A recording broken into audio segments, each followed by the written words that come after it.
Bien, on va donc commencer par la première partie de ce cours dans laquelle on va étudier les relations binaires sur un ensemble E.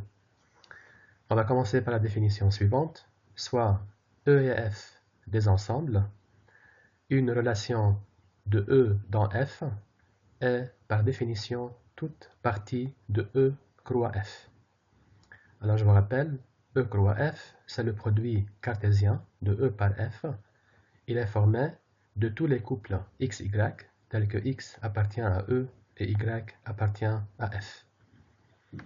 Alors, par définition, toute partie de E croix F est appelée une relation de E dans F, ou une relation de E vers F. Exemple, soit E l'ensemble 1, 2, 3, 4 et F l'ensemble ABC. Dans ce cas, E croix F contient 12 couples 4 fois 3, 12 couples XY, tels que X appartient à E et Y appartient à F. Considérons par exemple l'ensemble R qui est formé par les couples 1A, 1B et 3B. C'est une partie de E croix F, donc c'est une relation de E dans F.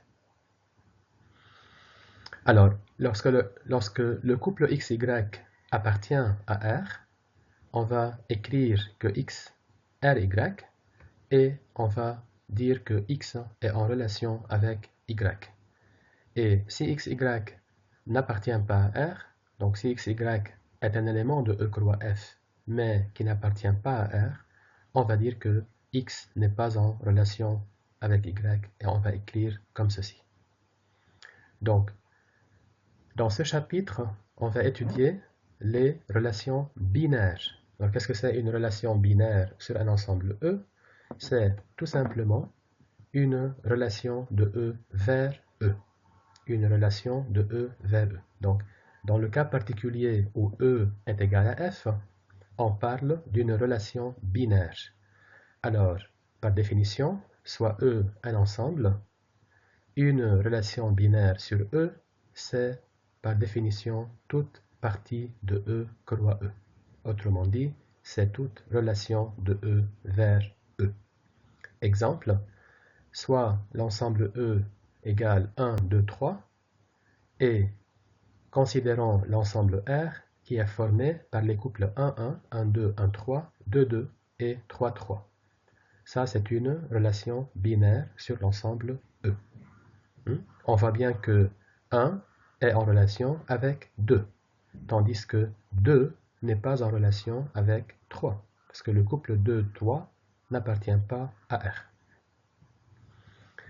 Alors, une relation binaire peut être définie directement comme ceci, en donnant les éléments de R, en donnant les éléments de E croix E qui sont dans R, mais souvent, on peut aussi définir une relation binaire sur un ensemble E en donnant une certaine propriété qui relie les éléments de E.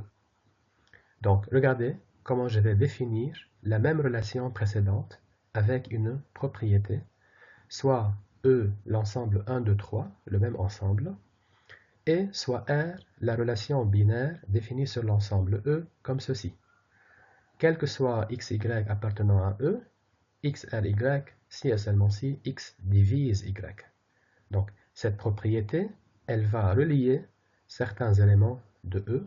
Regardez donc, si on veut écrire les éléments de R, qui sont les couples xy tels que x divise y, bien sûr les éléments de E, ben, il y a 1, 1, puisque 1 divise 1, 1, 2, 1, 3, puisque 1 divise 3, il y a 2, 2, puisque 2 divise 2, et il y a 3, 3. Vous voyez que par exemple le couple 2, 3 n'est pas un élément de R, puisque 2 ne divise pas 3.